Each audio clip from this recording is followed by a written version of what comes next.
各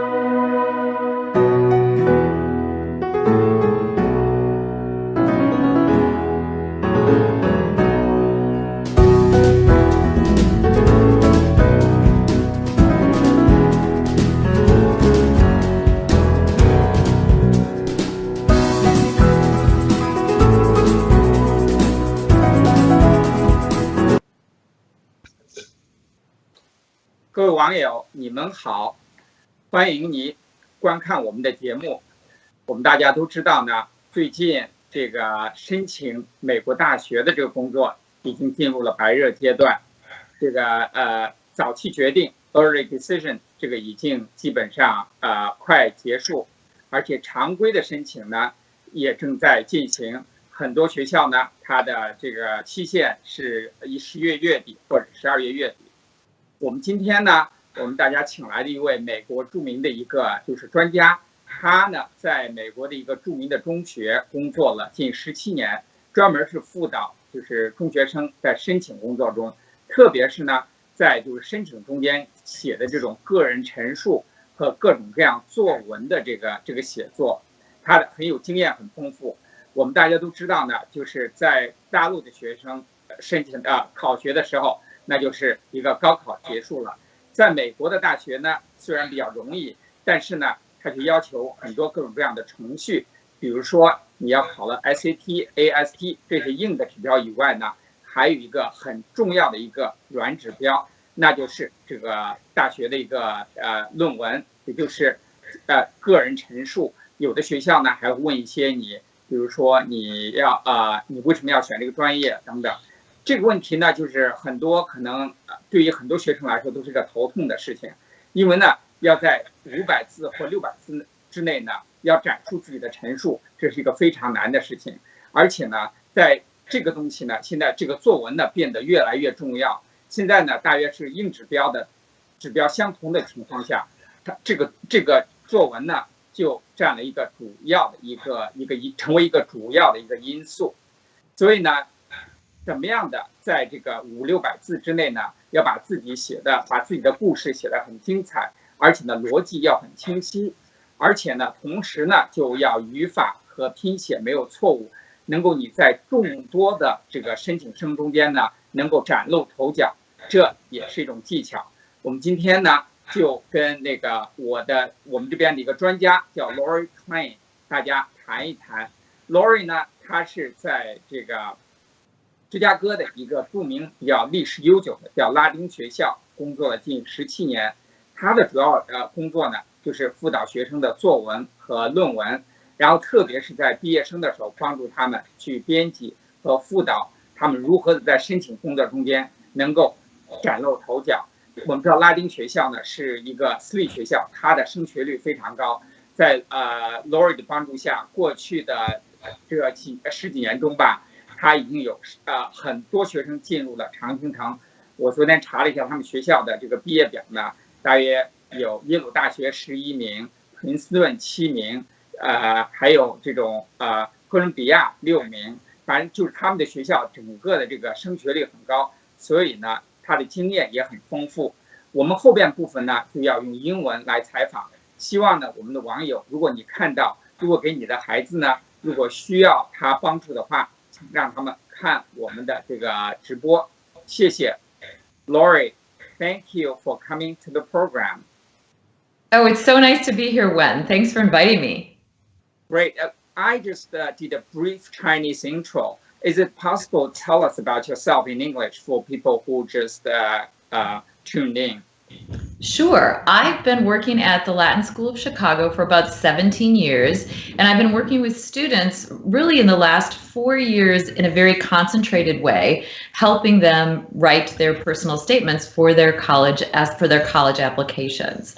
And very recently, I began a business, the College Essay Writing Center, where I teach online classes and help students write their personal statements. Part of what I love about doing this particular job is that I get to help students be better writers when they are extremely invested in the process.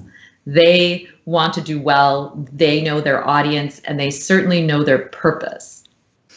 That's great. The college essays is becoming so important lately. How important it is, I mean, for a lot of the students, if they have very high SAT scores or ACT scores, why do they have to worry about the essays?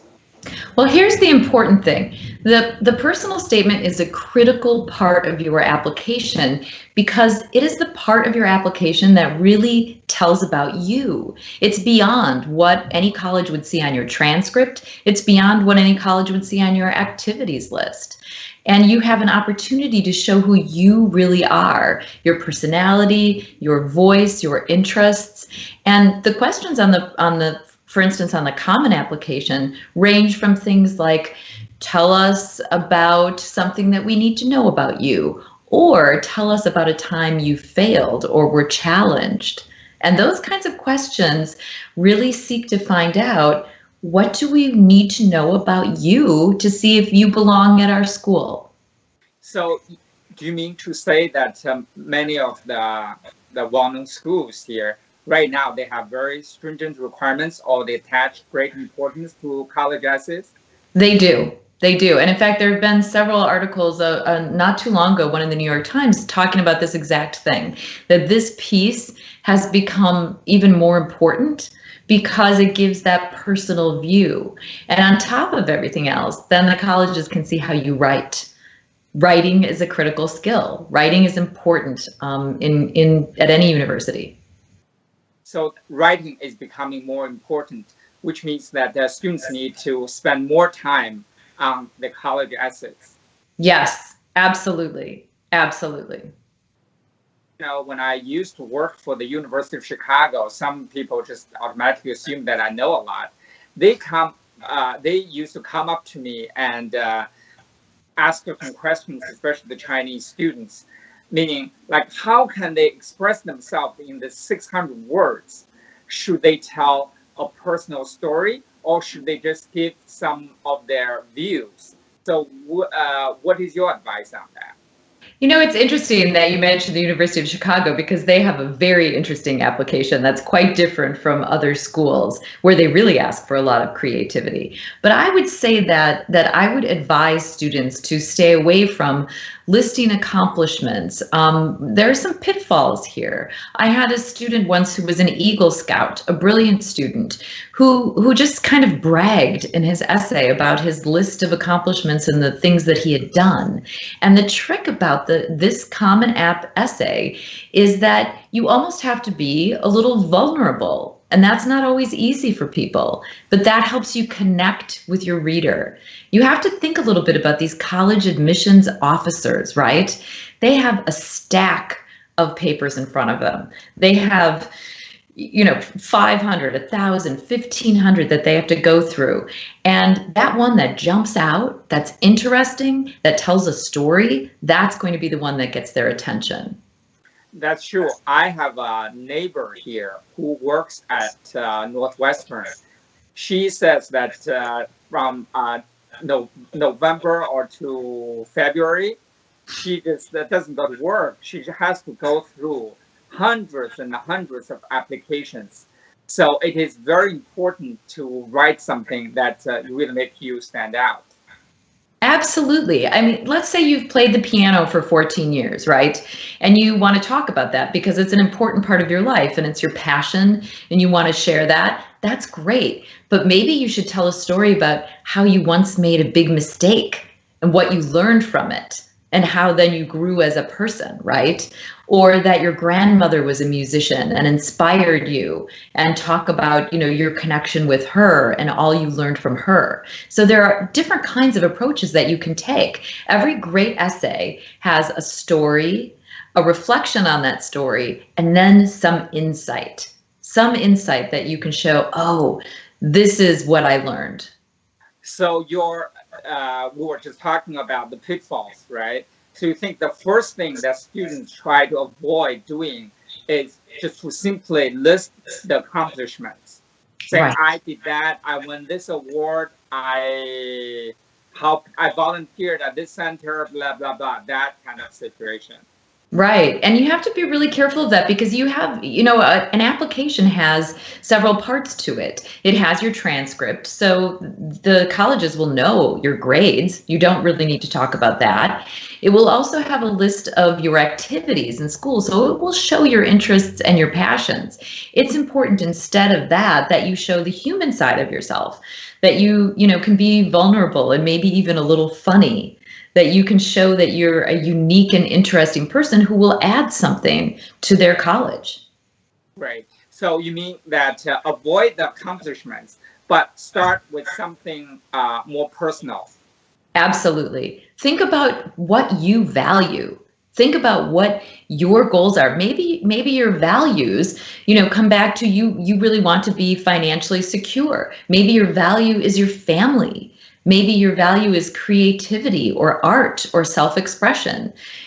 Everyone has a different value, right? So follow your value when you're writing your essay, and it will lead you in a great direction.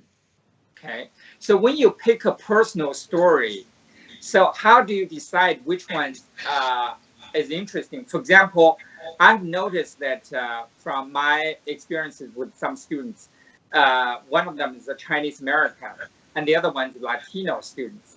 They always try to find something that more a generic or common experience. So I always sometimes tell them, say, why don't you find a unique story in your unique upbringing or your culturally unique things? Is that something, which approach would you tell them to?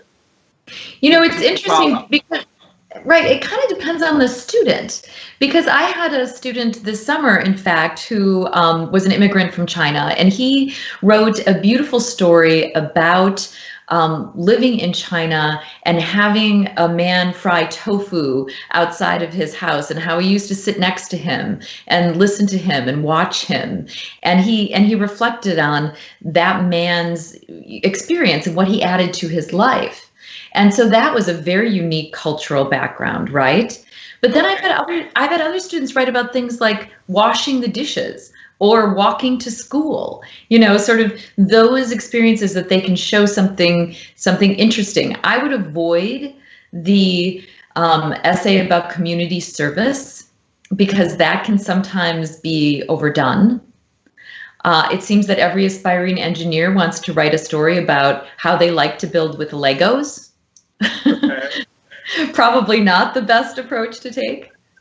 Okay, so another pitfall, which means students try to avoid writing about community services.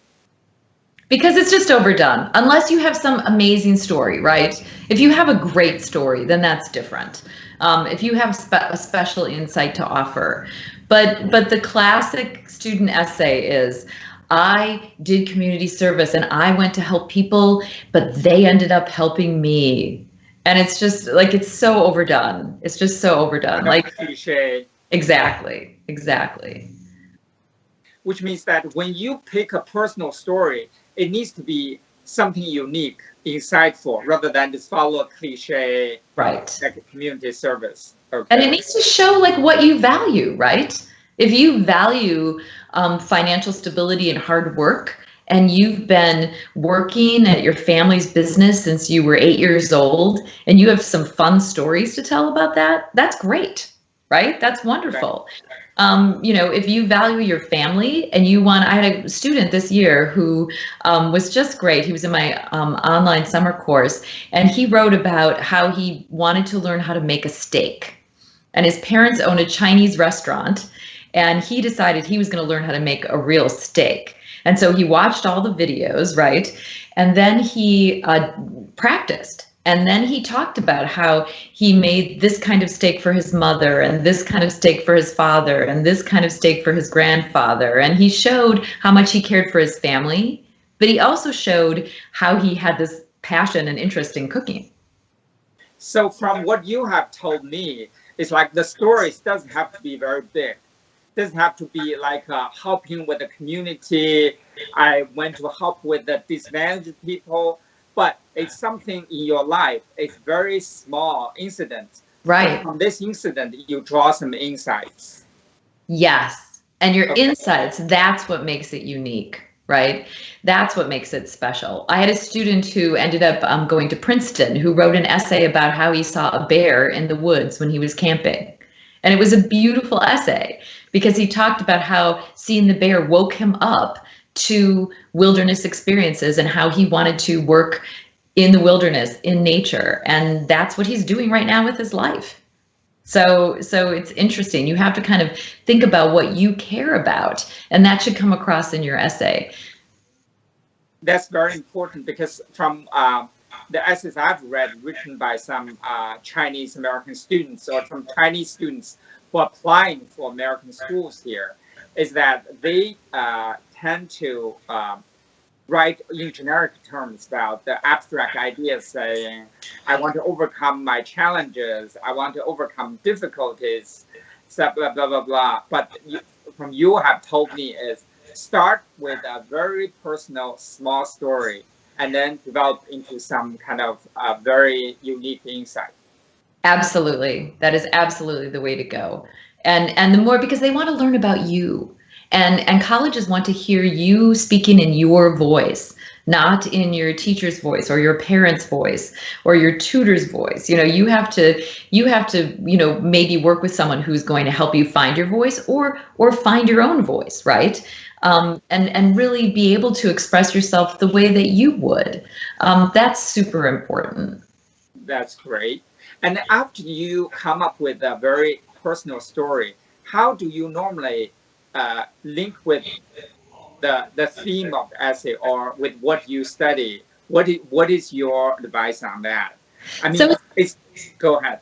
It's interesting because I've seen essays that are structured so many different ways. Some students, I worked with a student last year who's currently at Carnegie Mellon, and she wrote an essay where she told three very distinct stories about how she likes to ask questions. And then at the end, she just had a very brief paragraph, and I still keep asking questions, you know, and that's how she ended it.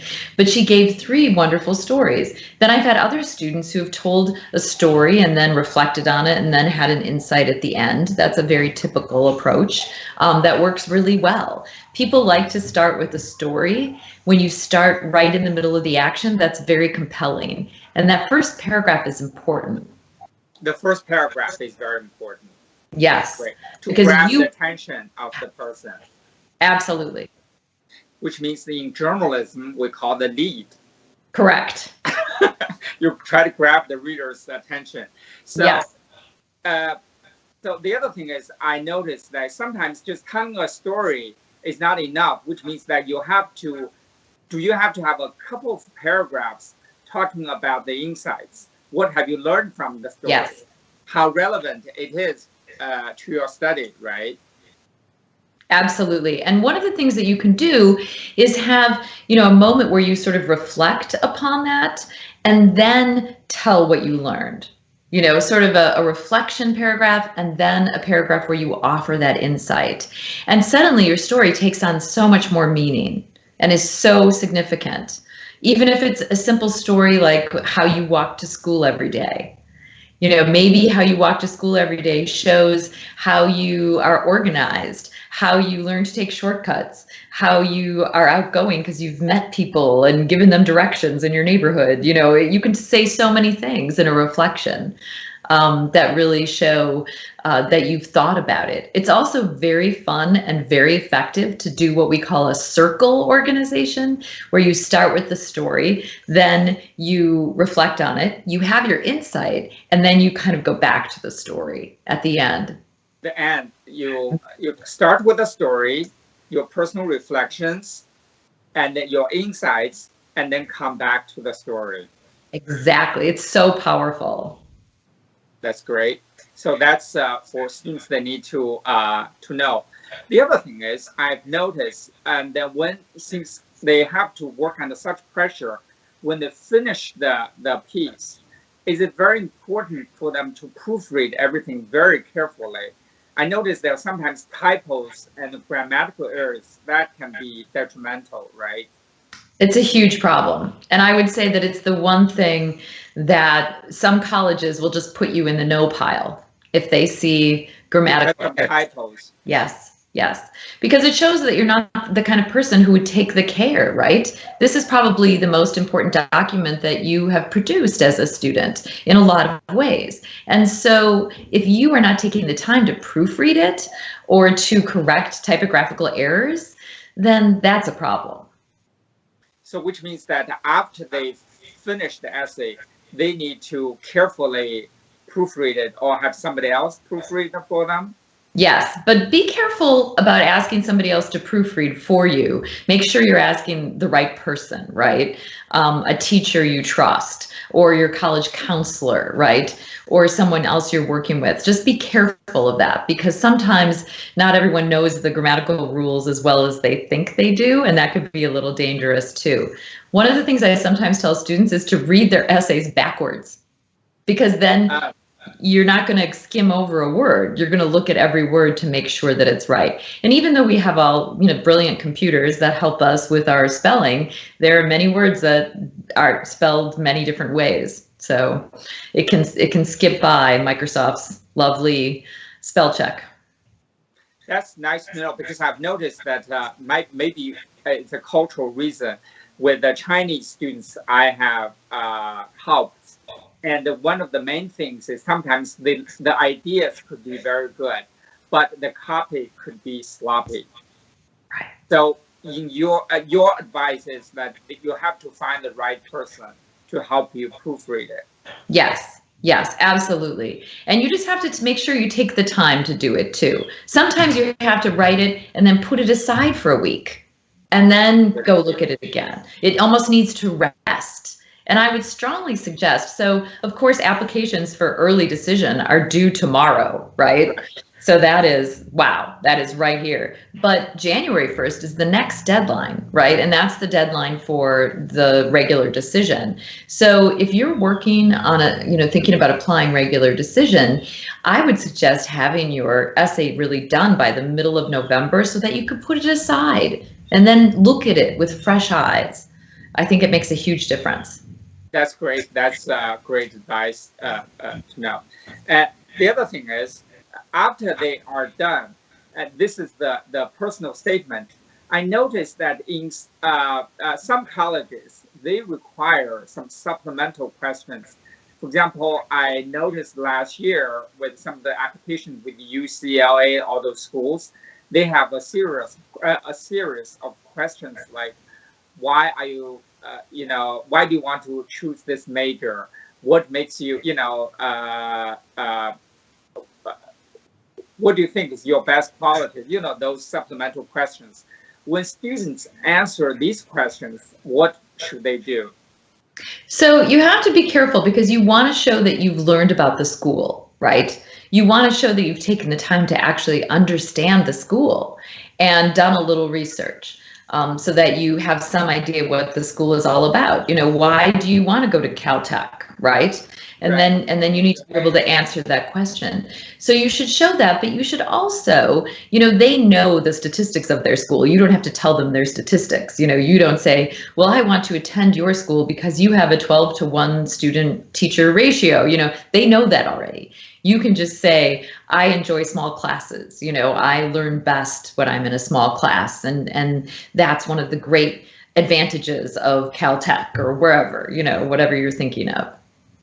So in other words, avoid wasting the word count on those stats or facts that is already the university they know about it. They don't need to read from you, right?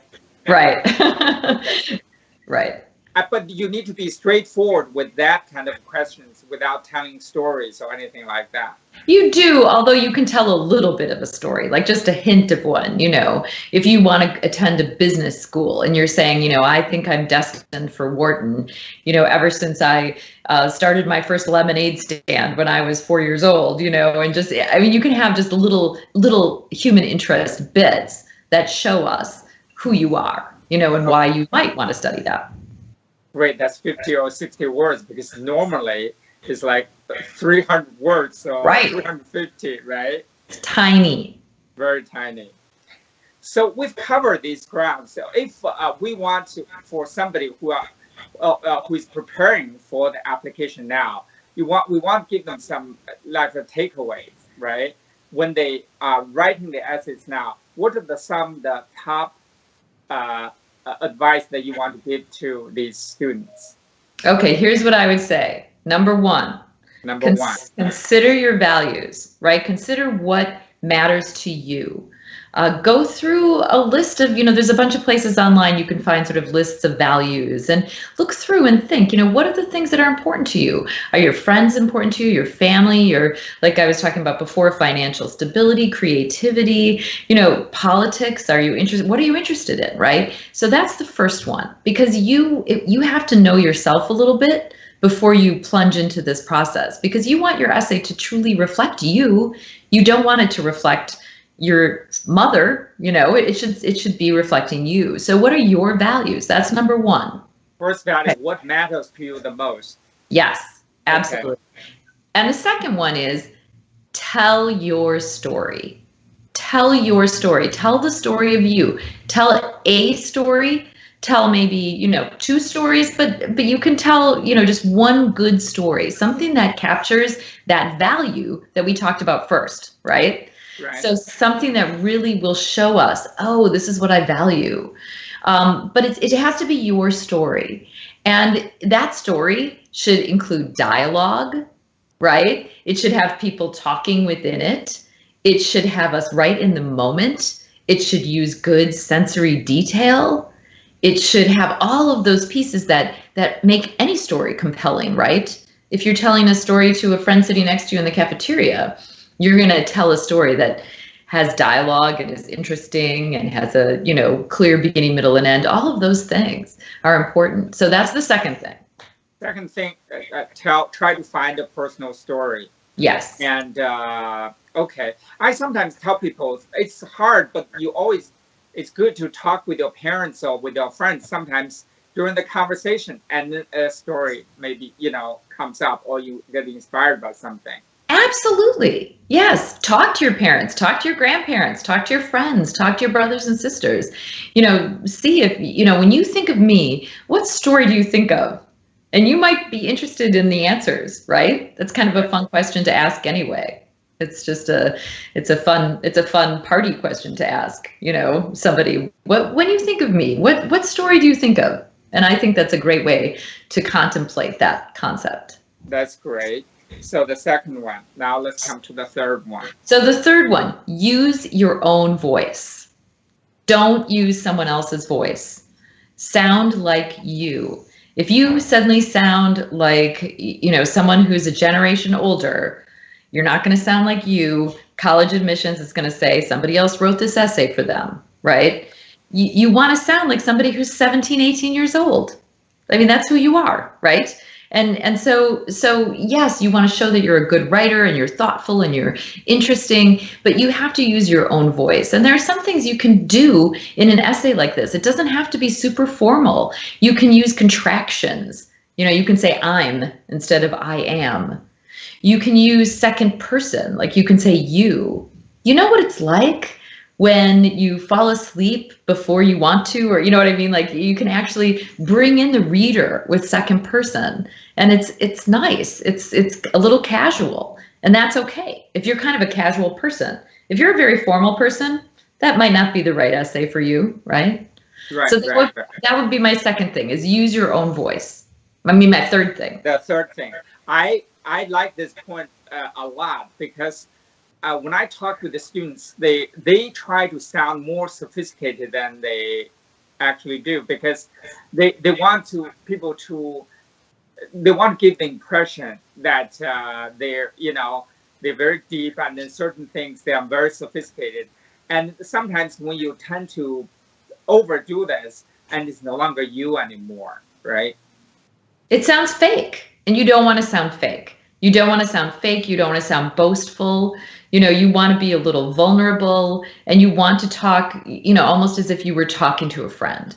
Now you can do creative things. You can use metaphors and similes and personification, and, you can use those devices. But I would strongly advise to not take on an artificial academic voice. This isn't an academic paper.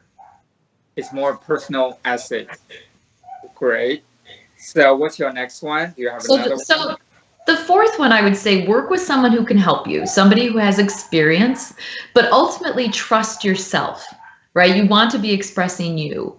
So working with someone is good. Be careful you don't work with 20 people because you'll get 20 opinions and then you can't decide who's right, right? But work with someone you trust. You know, is there a college counselor? Is there an English teacher? Is there some mentor you have? You know, is there a tutor you can find? Is there someone who you can work with who you trust? And that would be my fourth thing, because and of course, ultimately though, you want to be expressing you. And that's part of this also. You know, get a little help, get a little guidance. That's great, but it still should be about you. So I run into questions like, I know like some applicants outside the U.S., they try to seek help from different agencies.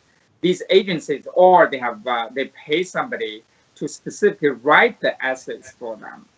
Is that some kind of number one taboo? You should never do something like that. Never, never. Because if it doesn't sound like you, if it's not your story, right, that's going to come across. But the next thing is if someone finds out about that, there is just, you know, you're basically telling a lie on your application.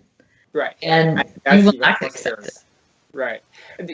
From your experience, if somebody give you an essay and written by some other people, you can probably easily spot it right away, right?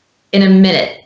And believe me, college admissions officers can do that in a second, right? If you have 1,500 of those to read, you get pretty good at it. Okay, so seek some help, but not have somebody else write for you. No, never. So, do you have another one? Or so I have number 5. Okay, here's number 5.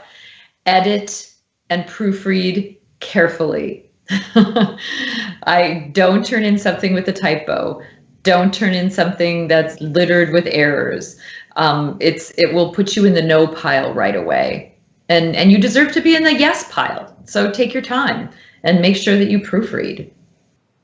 That's great. And then just don't be sloppy, thinking that your ideas are good. People will like it. But if you have a couple of typos, that could ruin the whole. It could. All of your efforts. Yeah, it could. And you don't want that. So, I've heard stories. Do you have any other suggestions that take? Those are my main points. Those are my 5 points. Yep, that's it. 5 points. That's great. So I've heard stories about how students they scored really high on SAT, ACT, but then there's something wrong with the paper or something because they lost some opportunities. Is that true from your experience? Yes, absolutely. There's so many kids who prepped really well for the SAT and the ACT and score, you know, right up there in the top scores, who are the valedictorians of their classes, but they have a personal statement that doesn't sing, right? It's not the personal statement that reaches out to that college admissions officer. Now, not every college is right for every student. And that's the other thing that I would really suggest that people remember, right? That it's a little bit like a dating service, that they know what they want and you know what you want, and let's see if we can match those together, right? But every student, you know, won't necessarily get into every university, but there is a place for every student. That's great. So if students, you just said that if they need the help, they should seek some counseling or seek some help. Sure. And what are the things that you help? I know that you have, I mentioned in the intro that you have set up this college essay center to help students. What kind of services do you offer students? So we do online classes. We have online classes. For instance, I have a series of classes on Saturdays in November where we work through the essay. It's kind of a wonderful situation where you meet other students online. You have an experience of reading examples of other essays. You workshop your essay, you go through it carefully, you learn how to organize it, you learn how to really find that topic, and then you also work with someone, usually me, who will help you, edit it and sit with you and on Skype, and go through and carefully go through your essay with you. And I find those meetings to be incredibly rich because I have an opportunity to teach students better writing skills. And of course, I'm an English teacher, and that's what I'm really all about. I also do offer some tutoring sessions, and that's also one-on-one, and that's also on my website. So I'm delighted to do that. I really like to work with students one-on-one also. It's very enjoyable. You can really dig in. Some students like the community better in the class. Other students like more of the personal touch. So which means they can attend a Saturday class to improve their learn how to do these college essays. Yes. And then if somebody's there in a rush, they said, I want a one-on-one, they can set up, they can connect with you and then get private coaching, right? Absolutely. So during the private coaching, what things do you offer? Do you help them edit their essays or develop ideas? And what do you do? All of the above. So it kind of depends on how much time you want to spend. I have students who come to me who don't even have an idea yet, right? And then we work through, what are your values? What are your ideas? Okay, let's look at structure. Let's think about the stories you can tell. Let's think about how to organize that. Write a rough draft. Let's play with that. Let's see how that looks, organize it. And I have students who come to me who already have a draft and they say, I just need somebody to sit down and edit it with me and make sure it's right. And I'm happy to do that, right? I think that's very helpful. Oh, yes. Go ahead. No, and I love that process too, because a student is so invested in this piece of writing. And when you get to work with a student one-on-one who's so invested in a piece of writing, it's really enjoyable. And it's fun to I'm a grammar nerd, right? So I really like digging into the grammar and saying, oh, look at what do you need in this sentence? Do you need some punctuation? And talking about that and getting into those wonderfully detailed points with a student is just fantastic for me. Oh, that's great. And if students, for example, for those who live in China right now, and they can do the online session, right? Yes, absolutely. To go to Pittsburgh and then go to Carnegie Mellon to meet with you, but they can do it online, both with one-on-one private tutoring as well, right? Yes, and I, of course, sadly, I don't speak Chinese or Mandarin, right? So I don't have that skill, right? But I would say that that if a student understands English, then the online class or the online tutoring would be super. I'm also delighted to hear from people who speak Chinese. I have lots of folks who could translate for me. Great, which means that if they want to reach out to you, they can write a Chinese email. You will be able to answer them yes, perfectly. I think that would be a very great service to help with students who live in China who want to apply for American colleges. They need some advice, or for Chinese American kids who live in other cities, right? And then could you repeat your website again? We might put it on the screen, but you could repeat that for us. Sure. It's www.collegeessaywritingcenter.com, all one word. Or you can actually reach out to me at Lori at College Essay Writing Center. Lori, Lori at yes. College Essay Writing Centers.com. Right, College Essay Writing Center. Oh, College Essay Writing Center. That's great. And thank you so much, Lori, for your time. Thanks, Gwen. Very helpful. The 5 takeaways, and I hope that students will remember. And if any of the children of our audience, they want private tutoring, feel free to contact Lori. And thanks again, Lori. Thanks so much, Wen. Take care. Bye. Bye-bye now.